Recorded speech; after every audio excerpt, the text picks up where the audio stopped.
heaven. I will extol you, O Lord, for you have drawn me up and did not let my foes rejoice over me. O Lord my God, I cried to you for help, and you have healed me. O Lord, you brought up my soul from Sheol and restored me to life from among those gone down to the pit. Sing praises to the Lord, O you, his faithful ones, and give thanks for his holy name. For his anger is but for a moment, and his favour is for a lifetime. Weeping may linger for the night, but joy comes with the morning. As for me, I said in my prosperity, I shall never be moved. By your favour, O Lord, you had established me as a strong mountain. You hid your face. I was dismayed. To you, O Lord, I cried, and to the Lord I made supplication. What profit is there in my death if I go down to the pit? Will the dust praise you? Will it tell of your faithfulness? Hear, O Lord, and be gracious to me. O Lord, be my helper. You have turned my mourning into dancing. You have taken off my sackcloth and clothed me with joy, so that my soul may praise you and not be silent. O Lord my God, I will give you thanks forever. This is the word of the Lord. The next one is John chapter 21, verses 1 to 19. And I used to judge Bible readings. If they were long, they weren't so good. If they were short, they were good. But this one, I went to a conference 30 years ago. And there was this, it was on disability and homelessness and stuff. And there was this big, tall, black American gang leader, and he had a voice like black velvet, and he'd spent the previous 30 years ministering to the homeless and looking after people. And he said that he had one sentence in his life, and it's from this reading, and he dedicated his life because this one says, "If you love me, feed my sheep." So it just shows that readings can be powerful because he's dedicated his life, and I'll still remember it 30 years later, although I remember his voice. Jesus appears to 7 disciples. After these things, Jesus showed himself again to the disciples by the Sea of Tiberias, and he showed himself in this way. Gathered there were Simon Peter, Thomas called the twin, Nathanael of Cana in Galilee, the sons of Zebedee, and 2 others of his disciples. Simon Peter said to them, "I'm going fishing." And they said to him, "We'll go with you." They went out, got in the boat, but that night they caught nothing. Just after daybreak, Jesus stood on the beach, but the disciples did not know that it was Jesus. Jesus said to them, "Children, you have no fish, have you?" And they answered, "No." And he said to them, "Cast the nets to the right side of the boat and you will find some." So they cast it, and now they were not able to haul it in because there were so many fish. That disciple whom Jesus loved said to Peter, "It is the Lord." When Simon Peter heard that it was the Lord, he put on his outer garment, for he had taken it off, and jumped into the sea. But the other disciples came in with the boat, dragging the net full of fish, for they were not far from the land, only about 100 yards off. When they'd gone ashore, they saw a charcoal fire there, with fish on it and bread. And Jesus said to them, "Bring some of the fish that you have just caught." So Simon Peter went aboard and hauled the net ashore, full of large fish, 153 of them. And though there were so many, the net was not torn. Jesus said to them, "Come and have breakfast." Now none of the disciples dared to ask him, "Who are you?" because they knew it was the Lord. Jesus came and took the bread and gave it to them, and did the same with the fish. And this was now the third time that Jesus had appeared to the disciple after he was raised from the dead. When they had finished breakfast, Jesus said to Simon Peter, "Simon, son of John, do you love me more than these?" He said to him, "Yes, Lord, you know that I love you." Jesus said to him, "Feed my lambs." A second time he said to him, "Simon, son of John, do you love me?" He said to him, "Yes, Lord, you know I love you." Jesus said to him, "Tend my sheep." He said to him the third time, "Simon, son of John, do you love me?" Peter felt hurt because he said to him the third time, "Do that I love you? Lord, you know everything. You know that I love you." Jesus said to him, "Feed my sheep. Very truly, I tell you, when you were younger, you used to fasten your own belt and go wherever you wished. But when you grow old, you will stretch out your hands and someone else will fasten a belt round you and take you where you do not wish to go." He said this to indicate the kind of death by which he glorified God. And after this he said to him, "Follow me." This is the word of the Lord.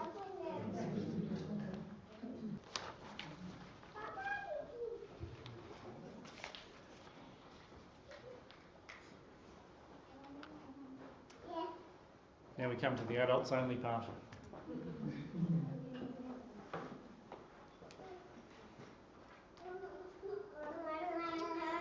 Have you ever felt ashamed? I'm not asking you to confess whatever it is that you might have felt ashamed about. I dare say pretty well everyone in this room has felt ashamed about something.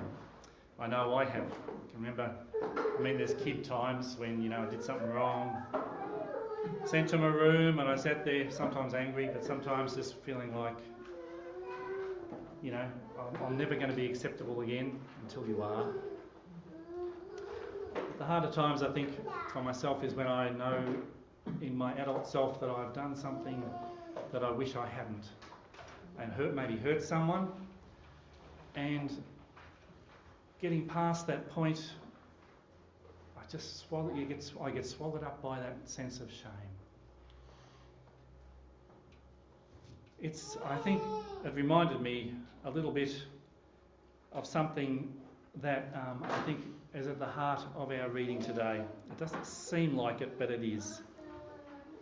This week's Gospel reading begins with shame, I reckon. It begins with the disciple Peter battling his shame on a fishing boat in the Sea of Tiberias. Peter the rock. Peter who promised to stay by Jesus' side even to death. Peter whose courage failed so catastrophically around a charcoal fire on the night of Jesus' arrest that I'll bet he expected the rest of his life to be fleeing from that memory. Even when Jesus rose, he would be fleeing from his own shame. It's the story where Jesus is being sent off to be crucified, and Peter's there in a small crowd gathered around a charcoal fire, and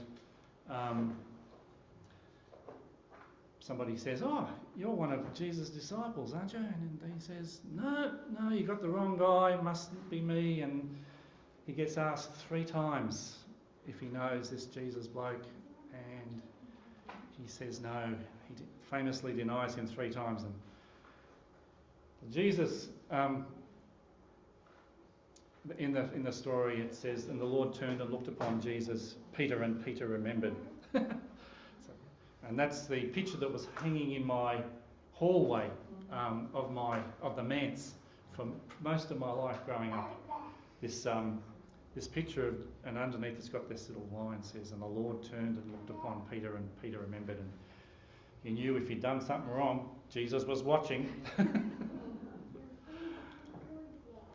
Peter was in that place of there's other stories of the resurrection, obviously, in the Gospels, but there's such a strong link between the story of Peter's denial and this story where I feel like it's much more personal in a way than many of the other stories of resurrection, where Jesus appears to Peter and some other disciples while they're just going about their work.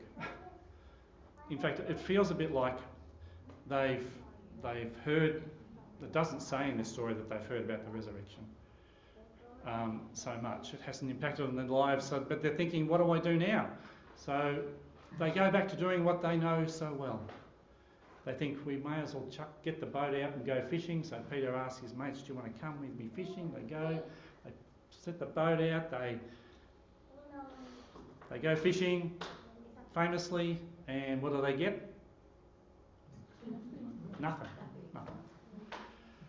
So they're pulling their nets up and probably a bit dismayed. And there's this bloke on the shore who they don't recognise at first. And he calls out to them, so you didn't catch any fish, guys? And they said, he doesn't actually call them by name. He says, and they say, yeah, right. Yep, that's right. We caught nothing. So? And he gives them some friendly advice about what to do. They must recognise him enough that they don't tell him where to go. Instead, they actually do what he says, and they bring up this haul of a very specific number of fish, which I think John must have put in that gospel just to confound a whole centuries of theologians, because all the other numbers they can make sense of in the Gospels. This number, people have taken it apart, tried multiplied it. It makes no sense in the modern context as being a special number. Maybe it was the right number of fish. I don't know. And so this is a wonderful miracle. They get all these fish and they bring them up the side. But I think we miss the whole point of the story if we think it's about the miracle of a whole heap of fish, smelly fish. The point of this story is partly about abundance, and it's also about mercy and forgiveness and moving on. See, the fish come out of the water. It's wonderful that they've had a catch, but then they begin to recognise who it is that's calling them to the barbecue on the beach, and it transforms the time and the moment. And it's Jesus' ministry, we remember, began with a miracle of abundance. Do you remember what that miracle was? The water into wine. One of the coolest miracles, I reckon. No, actually, the beginning of his ministry was the water into wine at the wedding at Cana. Yes, he did other ones with fish. And this is the final one we have in the Gospel of John.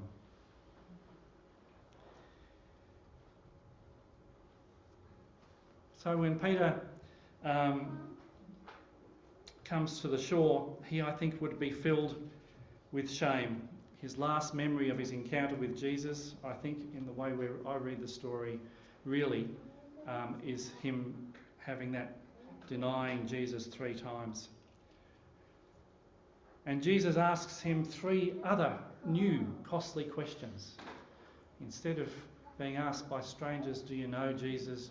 Jesus asks Peter 3 times, do you love me? And again, theologians have taken apart all the words for love that's in those, and sheep and lambs and all that sort of stuff, but I think again we can miss the point. The point is, I think Jesus is trying to help Peter reconnect. Peter's shame has torn him apart from who he wants to be, and he recognises it fully. And Jesus' whole aim, I think, in those questions is reconciliation and showing grace.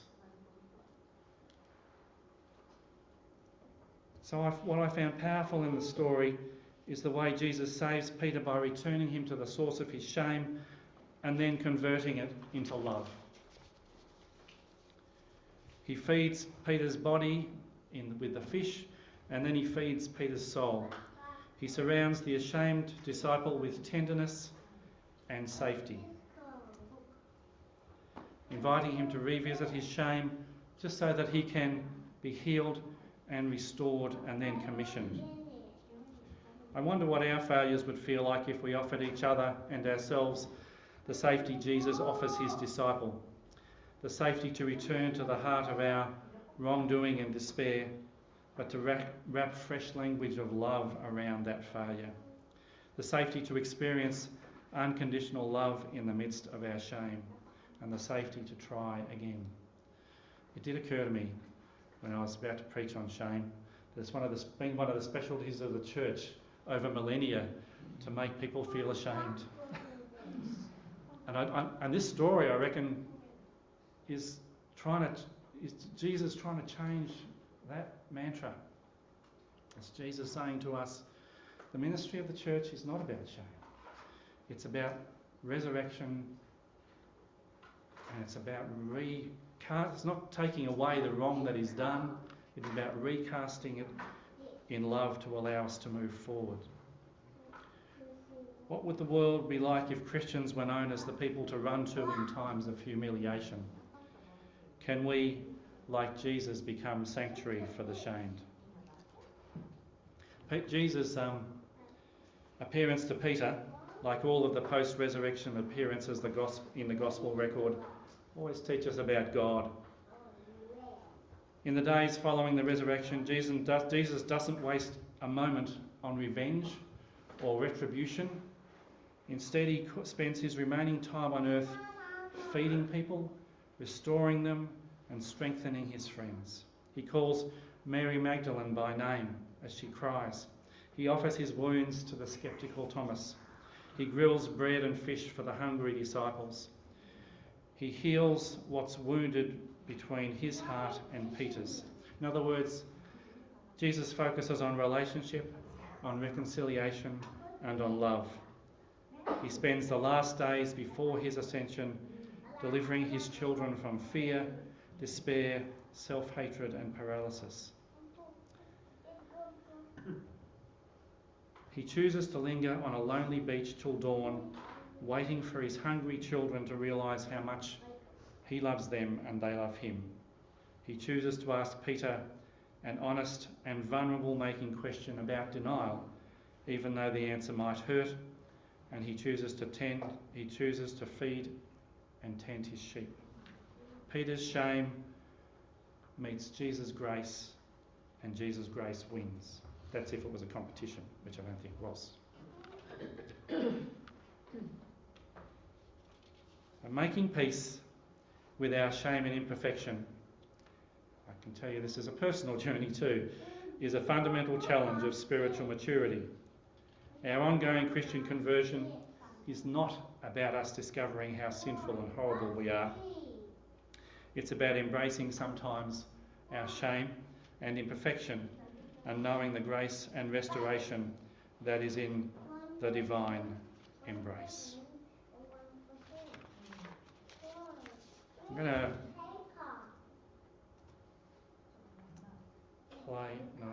play a song, which I have played before for you, but